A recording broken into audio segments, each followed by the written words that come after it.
Good evening and welcome to the Nobody Asked Me Guys show. Guys, listen, as you know, we have a fantastic show all the time. We have great guests, but hey, none, I mean, absolutely none better than Dr. Marty. How we roll, we don't do cookie cutter questions. We just like to indulge our guests and allow our guests to have the show. As I say, very unapologetically, I've seen too many shows where the host forget they have guests and they do all the talking. So we don't want to do that on this show. Listen, let me introduce to you Dr. Marty K. Casey. Now, her portfolio of contributions and body of work continues to evolve as she continues to combine her passions for the arts with her compassion for her community. Dr. Casey asserts hurt people, but healed people can heal people. Let that sink in, guys. As we move further, you will be able to ascertain exactly what she's talking about. She has set out to do just that with her latest development of UnGun Institute, and she's going to talk to us about UnGun Institute in-depthly, focused on disarming trauma in individuals to heal from collective trauma events which plague the Black communities. In addition, Dr. Casey has co-created the global observance of Black Sun Day. You guys know I have a passion about that. Doctor, my audience knows that I have a book that I've written called Mothers and Their Smen, an introduction, an introspective look at mothers rearing their sons. So when I saw this, I said, wow, this is right on time. We have to talk about that. Now, Dr. Casey, the inaugural event took place August 9, 2020, with more than 100 global networks and 50,000 plus viewers engaged in a 12-hour interactive presentation and discussion focused on implementing strategies and action plans to rebuild and uplift the Black community. It is no wonder Dr. Casey was chosen for the cover and celebrated as one of the top 25 2020 most influential businesswomen in St. Louis by the St. Louis Business Journal. She has taken the stage in her city, nationally and internationally, playing the role of her lifetime as evidenced by her philanthropy and activism track record. Now, for many years now, Dr. Casey has leveraged her passion for art, combined it with her compassion for activism, and in 2014 created Show Me Arts Academy, serving as the founder and artistic director, positively impacting the lives of more than 3,000 kids using the art to heal, I should say. Dr. Casey has built a fulfilling and impactful career that traverses entertainment and community service, an anointed singer. Wow, maybe she'll give us a verse or two, guys.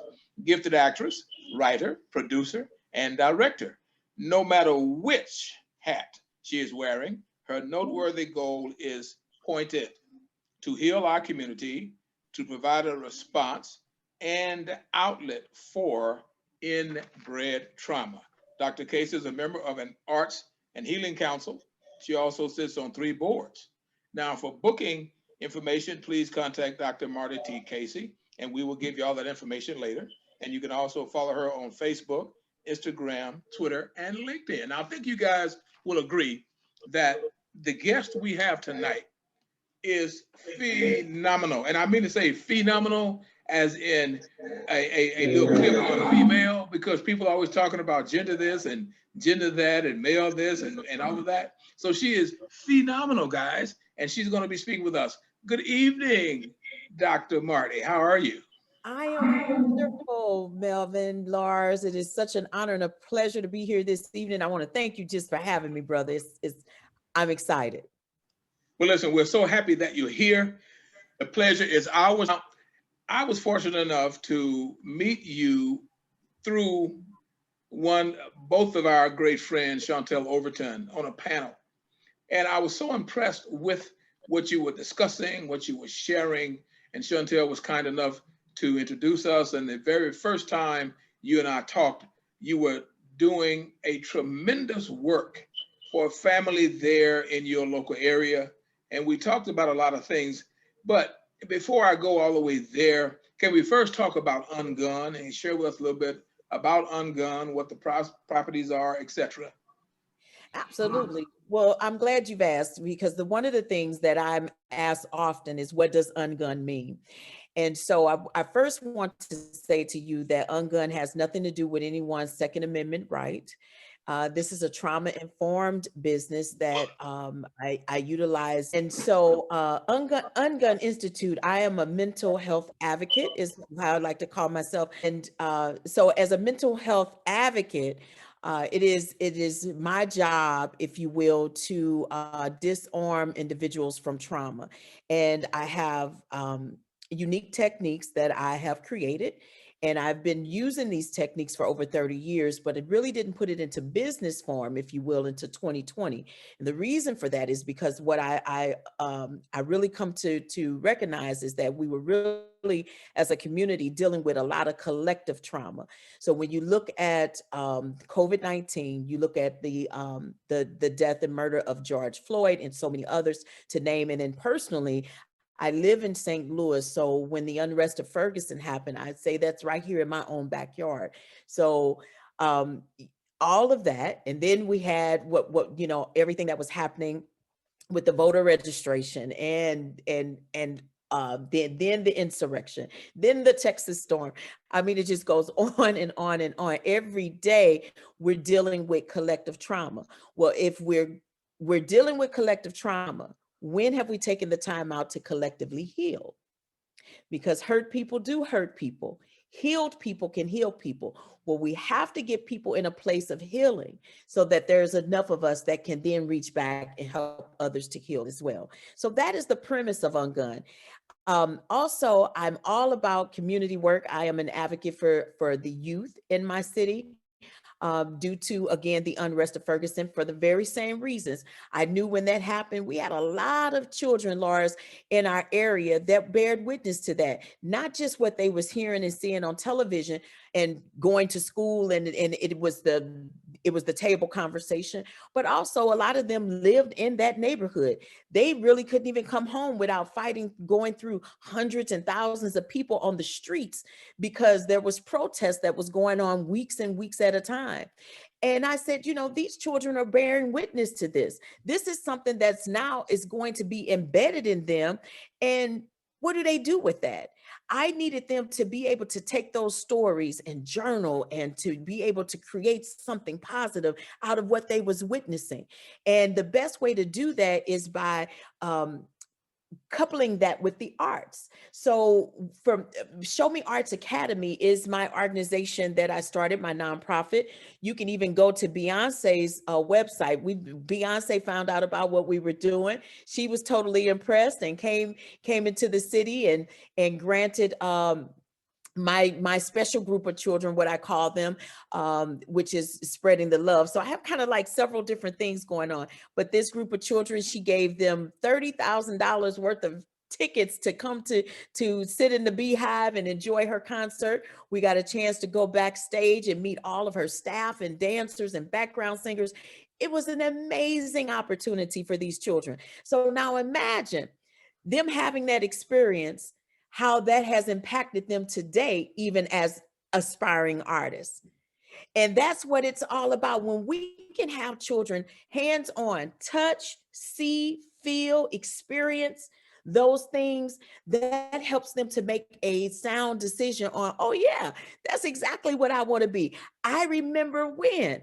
So giving them those experiences through Show Me Arts Academy, taking them out of town to Washington, D.C., New Jersey, and New York to perform for senators and Congress, and doing pop-up concerts in the train station and at the radio station, and for our and for our military. These are the things that have helped these children to stay on task. And every last one of them, none of them have ever been suspended from school. All of them have graduated on time, gone on to college, and if they're not majoring, they are minoring in some parts of the arts. So we expose them to music, theater, poetry, DJ engineering, dance, you name it. If it's pertaining to the arts and connected to the arts, we allowed it to come forth so these children could experience it. So the question that you asked me was about ungunning. If you can see, all of that is a part of what UnGun Institute is all about. Fantastic. You know, what you're doing obviously is fantastic. And having been an old high school principal and having been arguing with school boards and international educators and that type thing, they've been literally raping the schools of the arts forever, talking about cost saving measures and that kind of thing. So what you're doing obviously is just phenomenal for those young men and women, and we know that it gives them a different outlet. Now, as you mentioned, the arts, and you mentioned the opportunity to have had Beyonce to come in town and for the kids to sit in the beehive and that kind of to be in that presence as an adult, as someone that works with young people. You've already shared with us that none of them have been suspended, and even if they're majoring in different things in college, that something about the arts is a part of that. When you witnessed the light go off in their heads, can you explain what that was like? Absolutely. Well, first of all, let me share what it was like for me. I only bottled up and I was able to present something that was also given to me. I had to ungun as a child. I was dealing with a lot of trauma growing up. We all have a story to tell. Now, whether we choose to tell the story is another story within itself. Well, I tell my story everywhere I go because I know that in my story there is power. And where there is power, there is change. And where there is change, there is hope. So in my story, I was a daddy's girl, but my father unfortunately came from a generation of breakdown, if you will, where his father was an alcoholic. He became an alcoholic. And so therefore he was very abusive mentally, physically to my mother. And my brother and I witnessed this growing up. As you taking in those sights and those experiences, it turns into hurt and pain and it gets packed inside, and that's where the trauma begins, and there's a lot of things that can happen regarding that. So for me, it did not really allow me to be my best in terms of being a student, a scholar, or what have you. I was horrible when it came down to testing because I couldn't remember a whole lot. There was just a lot of things that was going on in my mind, body, and spirit that was a block, an emotional block that kept me from showing up. We moved a lot because of that, because of the chaos and the dysfunction. So here I am in high school, Lars. By the time I made it to the 9th grade, I had already attended 10 different schools. Can you imagine that? I'm only in nine grades, right? But this is 10 different schools I'm attending. Every year I'm moving to a different neighborhood, meeting a different set of children. Do you know how hard that was for me and my brother? So with that, I'm angry. A lot of people didn't understand why I was showing up the way that I was showing up. And instead of someone stopping and saying, let's see what's really going on with this young lady, it became a place of judgment and they write you off. They label you and push you aside. But it was one teacher that saw something more in me. And that particular teacher, she and I are still friends on Facebook today. I love my music teacher.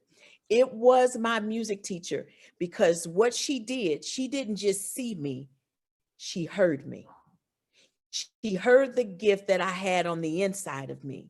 So when she heard my voice, after school one day, she said, you know what, Marty, you're gifted. And doors are going to open up for you. But as quickly as they open, they're going to close because you need to change some things that's going on the inside. And I didn't understand quite what she was saying, but I knew she was somewhat alluding to I had a bad attitude. And I did because I was angry. I was hurt.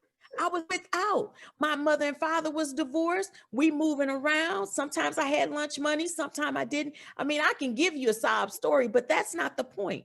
What I really want you to understand is that only until I tapped into my gifts and talents that I was able to turn it around And when I opened up my mouth to sing, she allowed me one day, Lars, to sing at the Black History program at school.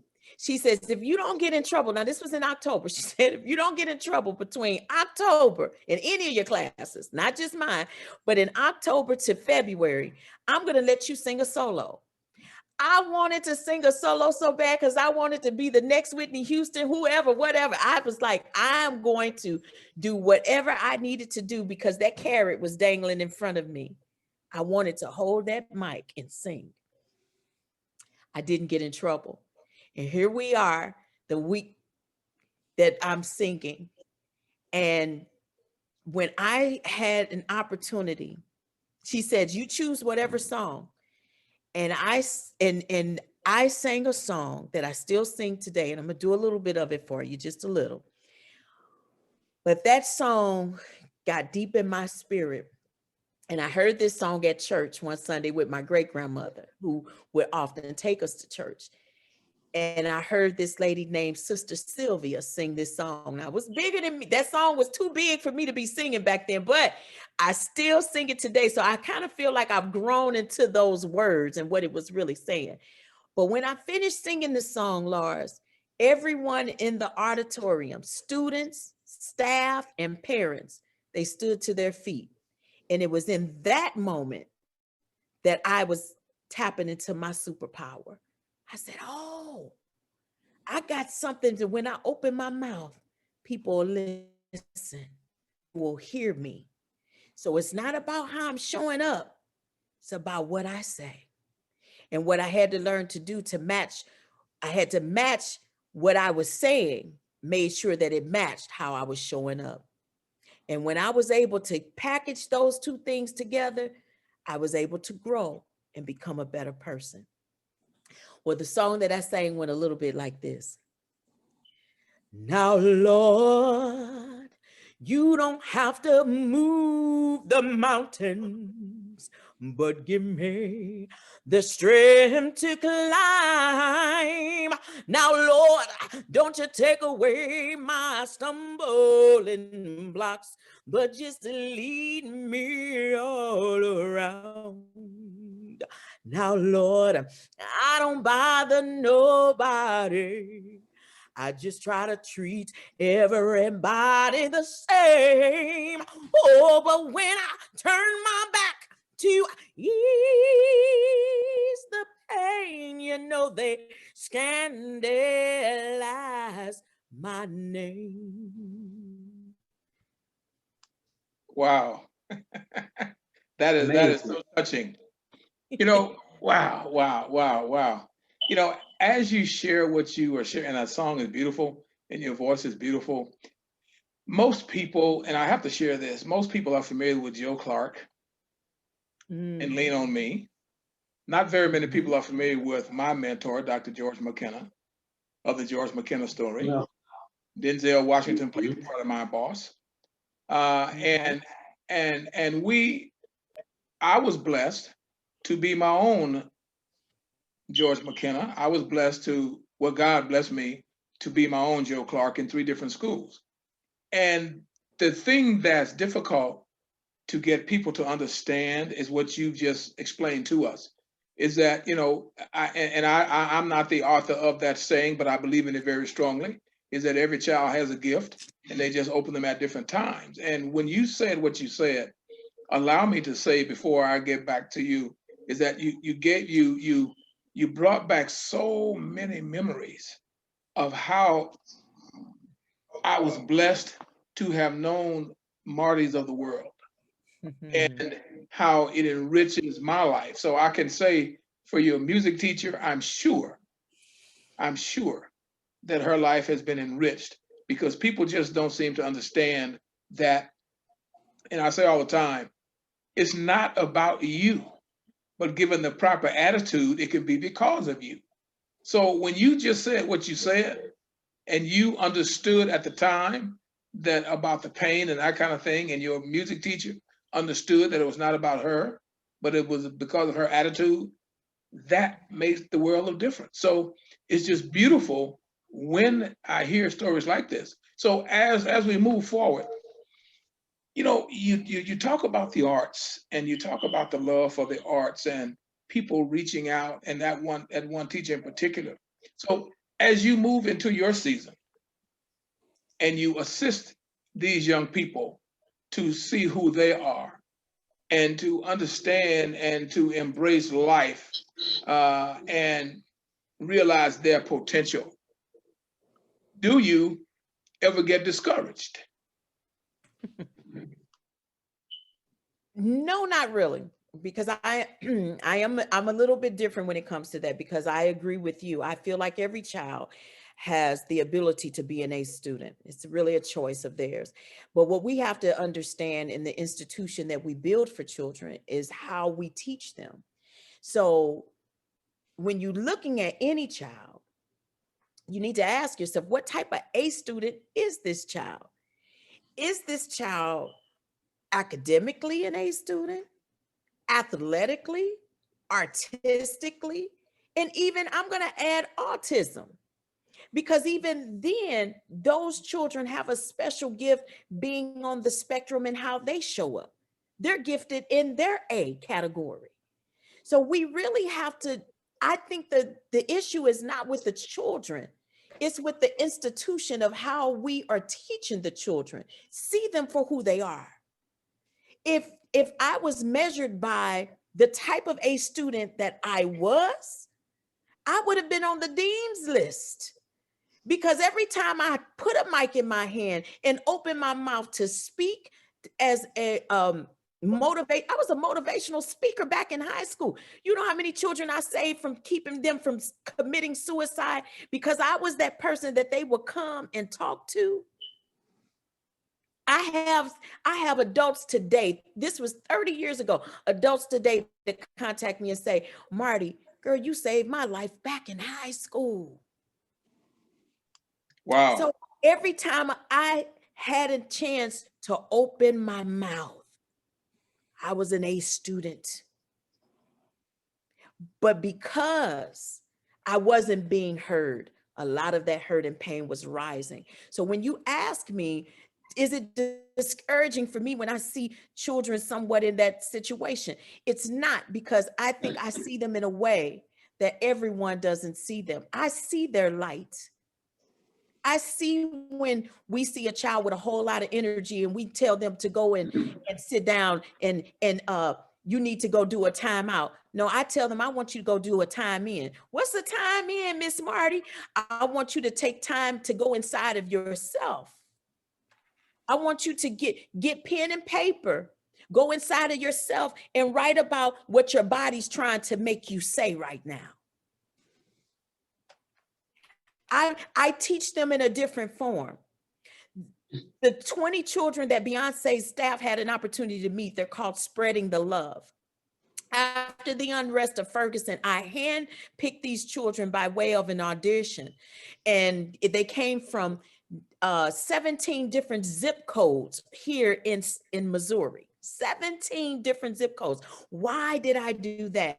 Because I wanted each of these children to have an opportunity to have influence on the next, no matter what your walk of life is. Some come from a two-parent home, some come from a rich family, some was poor, some was a one-family home, some with a one parent actually had more money than some with the two-parent. So it didn't, they all came from different walks of life, white, black, it was diversity. That's a word that we use and we throw it around, but do we really know what that means? Do you really know what it is to have a diverse group of people influencing each other? There's a lot of power in that. And a lot of people are scared of that. They're scared to put different voices into the choir. But if you allow those different voices to come into the choir, they'll learn how to listen and blend with each other, and they'll be seamless and sound like one voice. Wow, that's very powerful because, it leads me to this, and this is an unflattering question, but it's one that's so true. Well, let me put it this way. It has been my experience. And that question simply is, from all of the beautiful things you've shared about humanity, hopefully your experience hadn't been like some of the ones I've had when people are for whatever reason, when you are trying to help build and structure children, and adults that are supposed to be helping you do that try to get in the way and stop the process, damaging the children, all because they think you're getting too much light. Ooh, Have you ooh-wee. encountered much of that? Because as God is my witness, sometimes, I know that violence is not the answer, but I have been sometimes in my head like, you know what? The hell with it. If I lose my job, I'm sorry. But if this person say one more thing to me, That's that football, that's that NFL football player in you that's never gonna go anywhere. And so I understand how, but no, you're truly in my head. I actually just shared this. I think I shared it with my mother earlier today. And we were talking about all of those different stages of my becoming, if you will. So if almost 8 years ago, uh, Show Me Arts Academy, my nonprofit, was introduced to the world. And then after that, Spreading the Love, that's that gifted group of 20 children. And then after that, and please touch. Let me interrupt 1 second. Please touch upon your nonprofit as well. okay, well, I did. That's what Show Me Arts Academy is. Show Me Arts Academy is a nonprofit. And under that umbrella is Spreading the Love. That's the group of the magical 20 children, gifted children. And then after that, I have a one-woman show that I was performing up into COVID. My one-woman show, it's entitled, and we'll get to that in a second because I know you're going to ask me about it, but the title is It's Not a Man's World. It's not a man's world. And then there's UnGun Institute. So those are my 4 pillars, or my 4 stepping stones, if you will.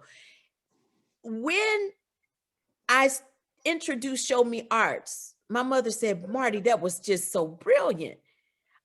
I'm glad you kept stepping, but why didn't you just continue to stay there? I said, because people got in the way. I started receiving awards and accolades, and it looked like for some that might have just been too much for them to handle. Got in the way. And when you're dealing with a nonprofit, it's all about that's more competitive really than a business, because everybody's fighting for the dollar, for someone to you know what I'm saying, support and to gift and to give to them. So I was like, nah, I'm not in this for profit, but I can't do what I said I'm going to do. I can't carry out the mission if we don't have the help. I have more people in the city competing with me with my nonprofit than anything. And so getting in the way, we can get in the way of a blessing that doesn't even benefit us personally. But what I created, I was trying to give back to children in the community to keep the violence down. But they didn't see that mission. They saw it as competition. I'm not here to compete. I'm here to complete. I'm here to be on your team. So yes, I did experience that. And then here we go with Spreading the Love. Now I got this group of 20 children. Now I've raised over $50,000 so I could take these children out of town to, like I said, Washington, D.C., New Jersey, New York. Well, when they got back, now all of a sudden, everybody's looking like, oh, so she thinks she got the best group ever. And, like this, the Temptations or somebody. So I saw the jealousy rise in that. And then the parents, because because I raised the money, I wasn't charging the parents anything. We gave them everything. But if you can't be a spokesperson for what we're doing to help to support that, and it became really taxing on me personally. So then I had to kind of move away from that. And I said, okay, now it's time for me to ungun. And I am going to write and create my one-woman show. I quit a very successful show that I was acting in for 12 years and walked away from it so that I can write and direct and produce my own. Wow. And I played that show. The very last time that show hit the stage was February 29th. Last year was a leap year in 2020. So February 29th, 2020, in Brooklyn, New York, I played to a sold out show. When I finished saying the last word and I took my bow, they gave me not one, not two, but 3 standing ovations. Fantastic. And to God be the glory. And let me tell you the reason that that's important for me to share. I can sit here all day long and tell you, I think my show is something to talk about or something to perform. But you can never measure that by the writer, director, and producer. You have to measure that by the audience. And if the audience stood up, not one, not two, but 3 times, I hope that tells you the content of this show and how that show moved and touched hearts.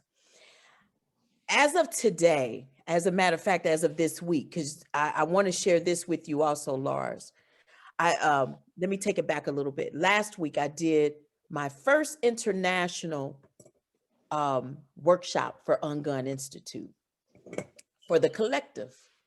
And so this was dealing with ungunning individuals from around the world, dealing with COVID, George Floyd, the insurrection, and the Texas storm. Anybody who's still battling with some hurt and pain, some misunderstanding, needing to find a way to forgive and move on. How do we move on from these things that we so blatantly witness take place in the of where we live? I did this workshop. And this workshop has been life-changing to the individuals who had an opportunity to partake in it. And because of that, I have now been offered an opportunity to basically have my own show on the road. So not just UnGun workshop that's going to go all around the globe virtually, but also in-person workshops, as well as the city that I come to when I have my workshop in person. I will also be performing my one-woman show. So if you can imagine, these are what I would call bookends. When I come to your city, you get an opportunity to choose to come to the workshop. And if you choose to stay for that full week, at the end of the week, you will also get an opportunity to see me perform my one-woman show where I play 7 characters. 7. Yes, it was 6. I added 1 more. So I will now be playing my great-great-grandmother, Grandma Mitty. I will be playing my great-grandmother, my grandmother, my mother, my brother, my daughter, and myself. Okay, wow. Now, is this the play where you say it's not a man's world? Is that? It's not a man's world. Now, the reason that it's not a man's world, you notice I named all women in those characters except for my brother.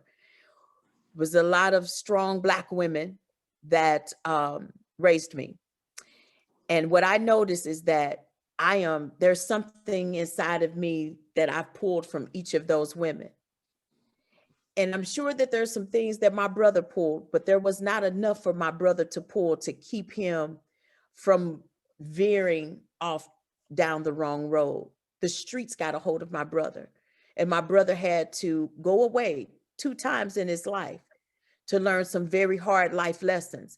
And I personally believe that it takes a man to raise a man. A woman can always love. It does. Yeah. Now people will argue that. Yeah. People will argue that, but it really does. It does. It's not to say that a woman cannot support a man, or a woman cannot provide for a man, or a woman cannot share some things with a man. But when you're talking about raising, teaching a man how to be a man, only a man can do that. And it's the same for women. I was a daddy's girl. I everything my daddy did, from how he cooked to how he dressed, how he cleaned up, I picked up all of those things. But it was my mother that taught me how to be a young lady. It was my grandmother and my great-grandmother. So I believe that it wasn't a man's world. So therefore my brother fell through the cracks. But you know, as you share that, may I share, because of what you're saying, And this is not a shameless plug for my book, but that's why I wrote that book called Mothers and Their Smen, an introspective look at mothers rearing their sons, because I was drawing not only from my experience as a high school principal, coach, et cetera, for over 30 years, but I did a lot of research. I had, quote, well, I don't call white people white, I call them less melanated. I had less melanated sisters. I had, quote, Latino sisters, African-American sisters, and Asian sisters. And everybody agreed on almost all the points. And the reason I say that is because I can't tell you the times mothers got mad at me when I would, for specifically address them as, well, you know, I'm the mom and the daddy. And I say, ma'am, you can't be the daddy. I said, you may take on the responsibility that he's not taking on, but you can't be his, oh, they would get so upset, you know, and then they say, well, you know, he's this and he's that. I said, I understand everything that you're saying, but you can't be the daddy. And, you know, and it's difficult because your mentality is, well, I don't need no man. I say, but see, that is you saying that. That's not your child. So let me jump in and say this, Lars. That's a good point. I wanna jump in right there. You what did you just say? I tell them, you may not need a man, but that's not your child saying that. You don't need, you may not need a man. So this is one of the lines that's in my play, that's towards the very end. Women, even if you choose not to have a man in your life or in your home, at least keep one in the village. Beautiful. My brother did not even have a man in the village. When my brother went outside of the home, he saw gangsters. He saw drug dealers. He saw men making money quick, fast. And that's what he picked up. And that's what led him to where he had to go. And when he went to jail for the first time, Lars, and that's when I knew something wasn't right. When he went to jail for the first time, the very first person my brother saw on the yard was my mother's dad, our grandfather, Squirrel.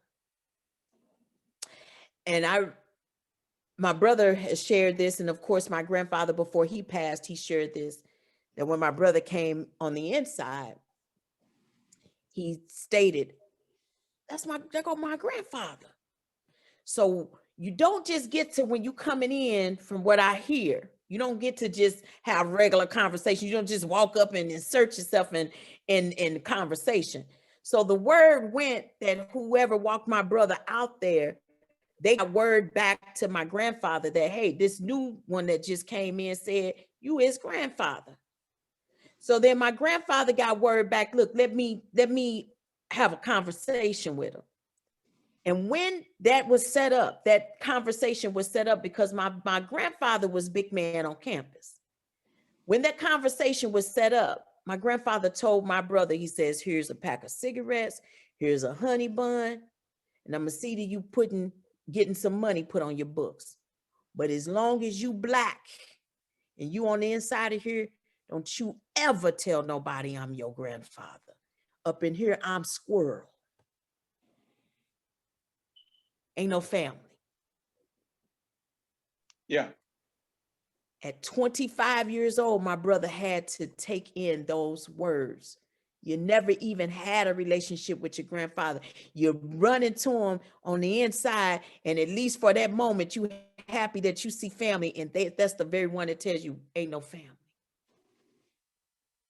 So when I say it's not a man's world, I mean that in a good way. But it's a way to wake us up and bring awareness to say, we shouldn't just be allowing our young boys to see men on that other side. They got to see these men in their homes. And if they don't see them in their homes, at least let them see them in the village.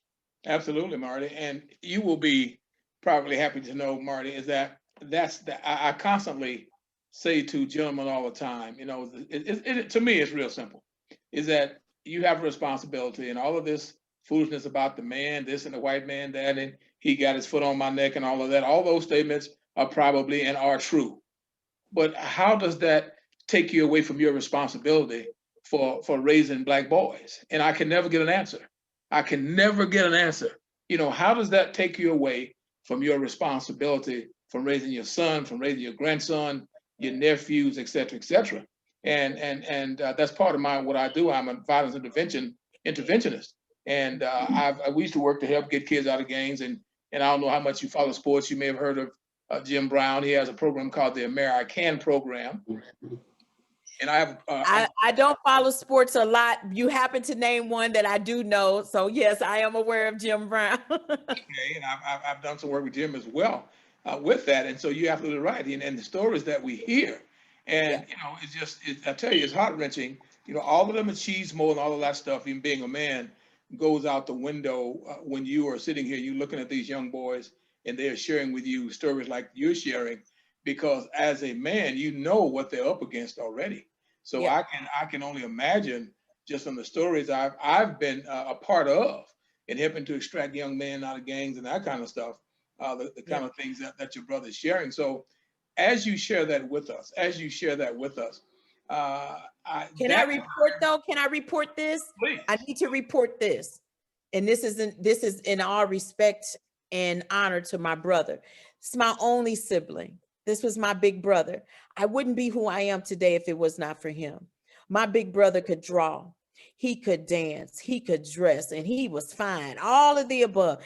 And I watched my big brother do a lot of things, and I wanted to be just like him. He was a model big brother, a model sibling. And he did, like I said, he had to go away twice. He's out now. My big brother makes more money than me, and he makes it legally. He is doing well. He also has 2 children. His youngest son is named after him, and he has autism. But my nephew, if you allow him to hear a song once and you put him in front of a piano, he can play it lick for lick. He has a gift greater musically than anybody I've ever. He has an ear for music that comes naturally. And then my brother's oldest daughter, who was a little bit under 2 when he went away, in 2022, she will be crossing the stage as Dr. Taryn K. Casey, as a trauma doctor. Fantastic. And so when I tell you, I know the power of family and village, because when my brother went away, we didn't miss a step with his children. We didn't just step in, we stepped up. And that's what a village is all about. And that is what my play is all about. Wow. Like, perfect segue. How is our friend, Mr. Jaleon? Tell us about that story. And then I'm going to ask our audience if they have any questions, because you're getting all kind of thumbs up and hearts going everywhere. And our guests may have some questions, but share that with us, and I'm going to let you go. Okay, well, you've come to know Jalen because of his family, unfortunately, was affected by gun violence here in the city of St. Louis. In November, his sister was shot and killed at 4 days after having her baby. And they were trying to jump him into a gang, and he refused because he just wanted to play football.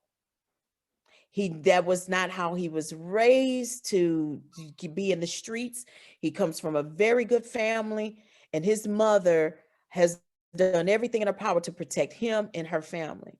Her daughter was away in college, and when she came home to have her baby, 4 days later, she was taking the baby to his first checkup, and they shot the car up, and they killed his sister.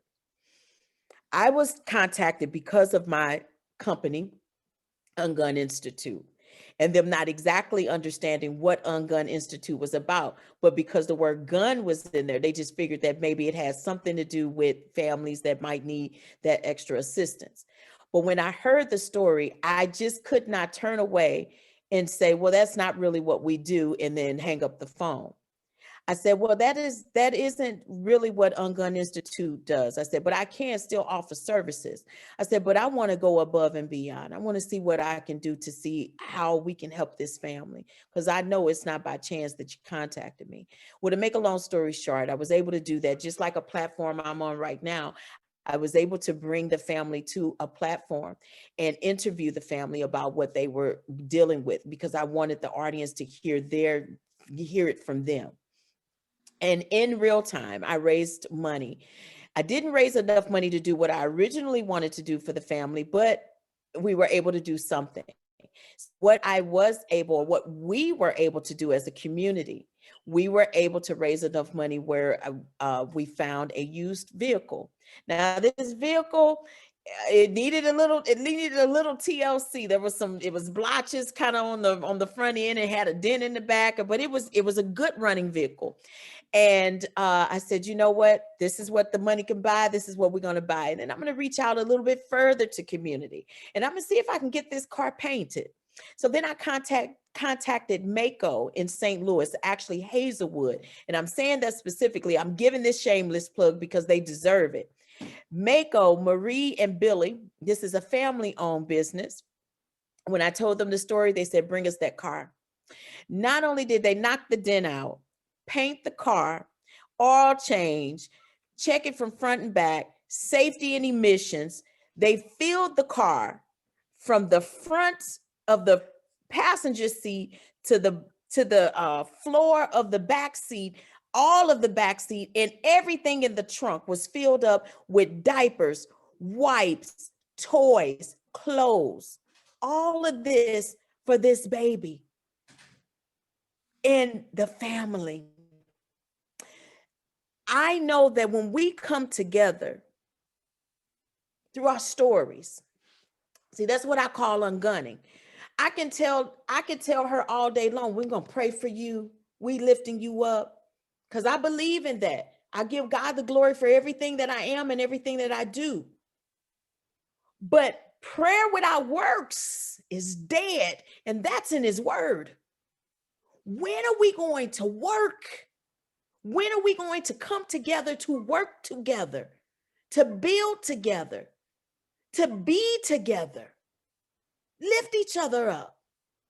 If I never see this family again, if they never send me a thank you card, if they never call my name out, I did what God told me to do.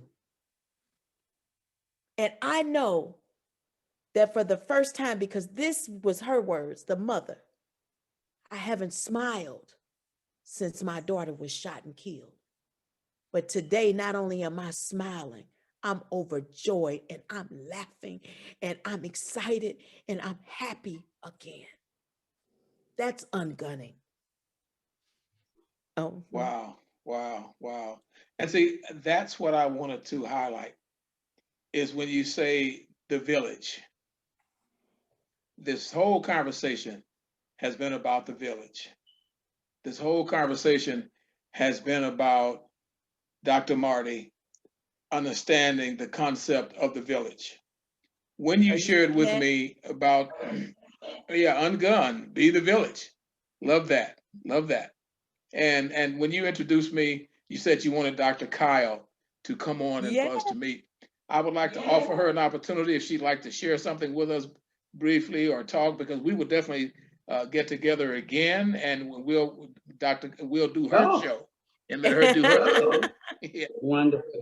If Dr. Kyle would like to share with us, please feel free to do so. Okay, well, thank you. Thank you very much, Lars. And Dr. Casey, I can't say enough about you and the things that you're doing with your time, with your community. You speak volumes.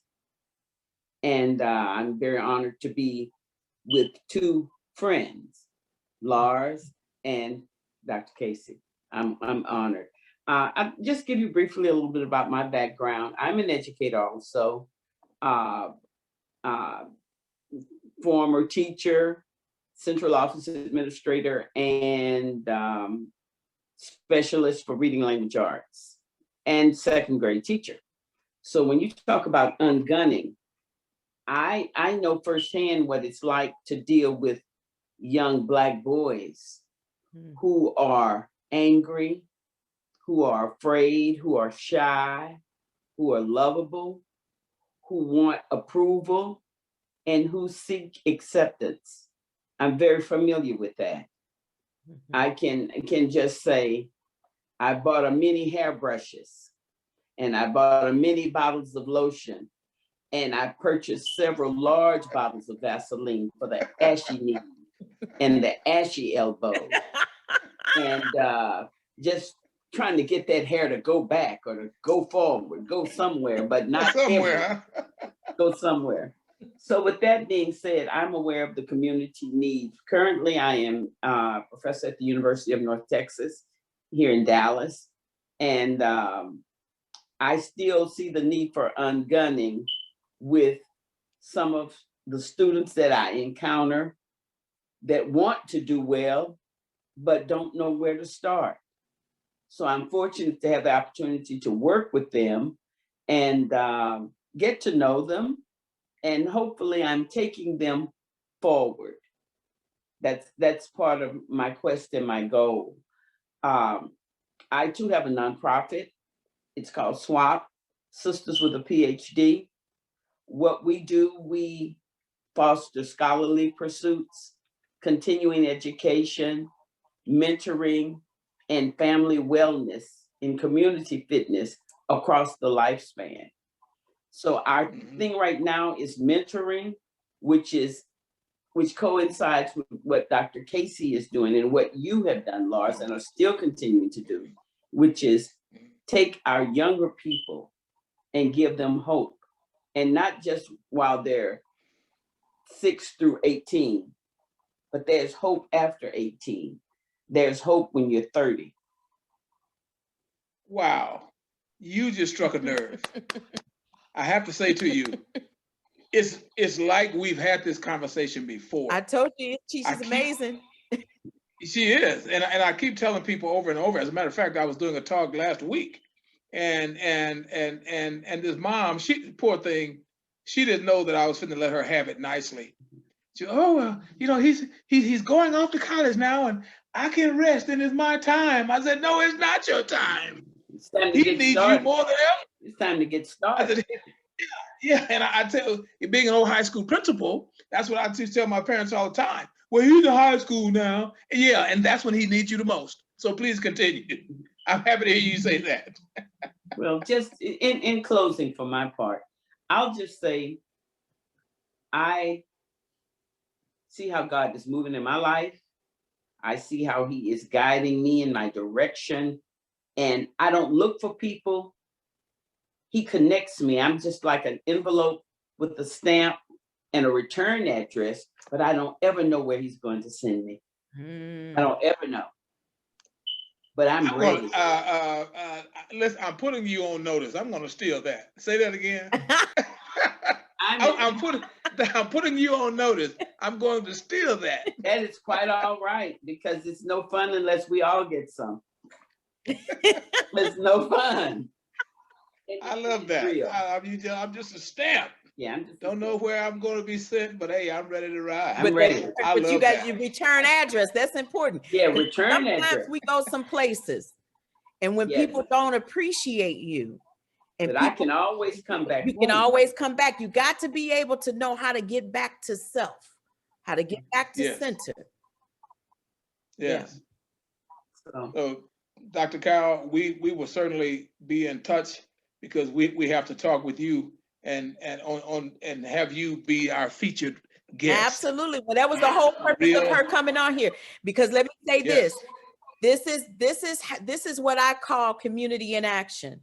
Chantel Overton with Overton Nation made the connection for you and I, right?